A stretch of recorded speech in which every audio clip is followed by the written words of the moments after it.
In this video, we're going to run through the most important interview questions that are asked in Schengen visa interviews. And we're going to help you plan answers that are going to satisfy the immigration officers that they should grant you the visa. So let's start by looking at how immigration officers actually think. And there are some factors that lead them to decide that they should accept your application, and certain factors that are going to really cause you big trouble and cause a refusal. So when they're accepting an application, what they want to see is that you're a genuine tourist, that you're actually coming to visit the country as a visitor, and therefore you're going to leave at the end of it. You're going to follow all of the visa rules, so they're going to be convinced that you are someone that is trustworthy, that your answers are honest, and that if they give you a visa that says you can stay here for this many days, you're actually going to abide by those rules. And they also want to protect their government against having to spend money in order to enforce those visa conditions. So you want to satisfy them that you're not going to be a burden on the state. On the other hand, things that cause them to refuse visas is if they're questioning your motives. If you don't seem like a genuine tourist and your answers aren't particularly believable, they're probably going to refuse it just to be safe. If your evidence is very weak, again, you're not convincing them of the things that they're looking for to accept you, so they're going to play it safe and you risk a refusal. If you've got a very poor immigration history, you need to supply much more evidence in order to overcome that, because a poor immigration history immediately lends the officer towards looking at a refusal. So if you've got a poor immigration history, you need to watch this very carefully and really pay attention and plan really brilliant answers that are going to help convince them to overlook some of your weaker aspects of your immigration history. So let's look now at why people fail interviews. So one of the first reasons is they go to the interview without having prepared, and that means you can't give those great answers that are going to provide that certainty to the officer that they are making the right decision in approving it. So, for example, people might come to the interview and say something like, I'm interested in seeing your country, without knowing any specifics, what they're going to see and why. That's a very weak answer, and it means, are you really a tourist? Have you done any research? If you lie in your interview, it's game over. So if you say something on your application form and then in the visa interview you say something different, it's game over. They will refuse you if they spot that. Bringing very weak evidence. So, for example, saying I'm paid in cash, so I don't have any records. I can't prove how much money I have. It's all in cash, and I don't have any of it with me. Well, they're not going to believe you can support yourself, and then again, you're heading towards the refusals. If you're missing really key details, for example, I don't know my sponsor's address. So if you're going to live with someone, a family member perhaps, and you can't tell them where they live, that's not going to come across very well. And the worst thing you can do is make them feel unconvinced that you're going to return. So if you say anything like, I can work for my uncle while I'm here, when they ask about how you're going to support yourself, if you say that, that means you're not here as a visitor. You're coming here to work, so they're going to refuse it straight away, because you have to be a visitor and a tourist to apply for a visitor visa. If you don't intend on coming to the Schengen area as a tourist and as a visitor, you need to apply for a different category of visa, because you're going to be refused because you're applied in the wrong category. Moving on. First question that often comes up, do you intend to work during your visit? This is a very simple question, and the answer has to be no. Again, if you are saying anything other than no, you have applied for the wrong category of visa, and so they are going to refuse you, because you're not allowed to work on a tourist visa. Tourists are there to visit the country, not to go there for work. Wrong category, apply in a different category. When you're asked this question, just say no. Simple. Moving on. So, why are you traveling the Schengen area? And this is a really simple question to answer, and it will differ based on different people. So in order to plan a good answer, what you want to do is answer all of these questions, and just plan through all of these and you'll do fine on it. So you're going to say, what what do you want to actually see? Why are you coming here? Why specifically this country? Then you're going to say, where exactly you're going. So you're going to list every single country. So I'm going to go to Germany, then across to France, and then to the Netherlands. You got to be clear about every country that you're visiting. Exactly when, so when you're coming and when you're going to return, because return is really, really important. They're not really that bothered about when you're coming initially. What they're really concerned with is when you're leaving, and that the distance between those 2 points is less than the length that the visa is granted for. And also, it's also helpful to answer, why are you coming right now? Can also help give your answer some extra credibility. So if you get all those elements in and just reel off each of these with a reasonable strength answer, you'll do fine on this question. Moving on. How do I know you will return to your home country? And I've got a list of loads of factors that lend the officer in the direction of approving your visa. And not all of these will apply to everyone. And it's not necessarily negative if any of them don't apply to you. It's just if you can get as many as possible. So I'll put those up. So if you've got children at home, that is associated with someone that is likely to return. You're not going to abandon your children. That seems unlikely. If you've got lots of family at home, make that clear. You've got your parents, you've got your grandparents, you've got your sisters, your brothers, your uncles, everyone's at home. That's again associated with an increased likelihood of returning.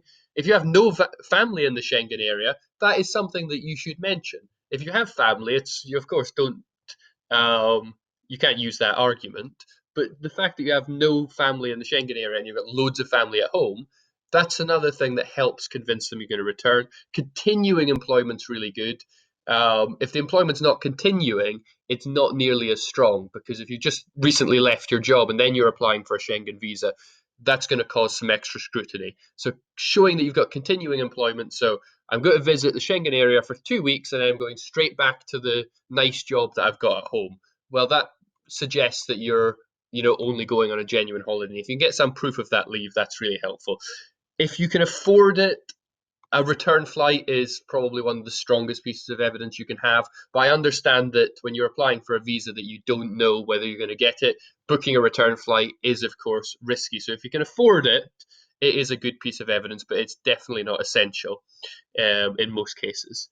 If you've got some caring responsibilities, that's good, but of course, mention what you're doing while you're away, otherwise, it undermines it. If you own a home or you've got some sort of rental commitments, so if you're renting an apartment, and you've still got a year left on the lease, which means that if you come here for 2 weeks, you've still got a year of payments you've got to make on a house that you're not going to live in, which seems very strange and gives good evidence that you are likely to return and that you don't intend to come and live permanently. And if you've been to other countries and you can show this is the date that I entered, this is the date that I left, this will be in your passport, and you can show I've had 8 different visas from 8 different countries and I've satisfied all of the requirements every single time. That's really extremely powerful evidence because it says that you comply with the laws. So you're much more believable. And if you can get as many of these as possible, you'll do well. So I would say that my number one tip is to just make a list. So go through this, tick off all the ones that apply to you, and just list them in your interview. So I have family at home and no family in the Schengen area. I own a property and I've already booked my return flight. You just reel that off, and that's really powerful evidence. Moving on, how long will you stay in the Schengen area? And this is really important to answer well. So you want to have some sort of reason for your exact time. If you're coming for 3 weeks, that's very different to coming for 3 days. And so you have to have some reason why you're coming for that extended period. It might be that that was the length of time that you're able to get off work and that you've planned to visit this many countries and you've allocated yourself this many days in each country, or that you're coming specifically to see this event or attend this particular thing, this festival that's happening over this many days. Some sort of explanation that makes sense about why you're coming that for this reason is really good.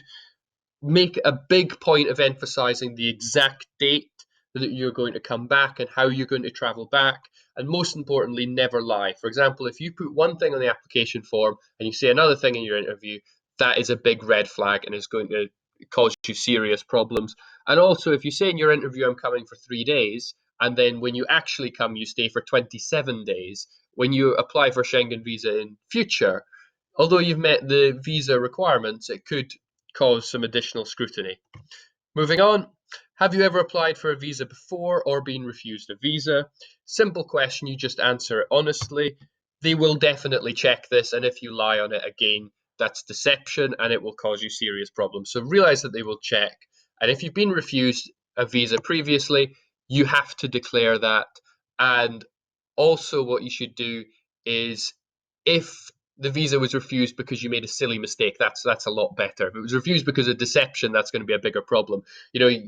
If your visa was refused because you forgot to submit a certain document, that's not going to cause you any issues with this new visa. So if it was a refusal based on something silly, make a big point about that, and then that refusal shouldn't harm you so much. Where will you live? Again, there's different ways to evidence this. Some that's strong, some that's very strong, and some that is just sufficient. So if you're staying with family, get some sort of invitation letter from them that says you're welcome to stay with us for this length of time. And you also want to prove that the accommodation is appropriate. That could be a photograph if you're invited to an in-person interview, or simply a description of the property with its address and saying that they have one spare room available for our exclusive use.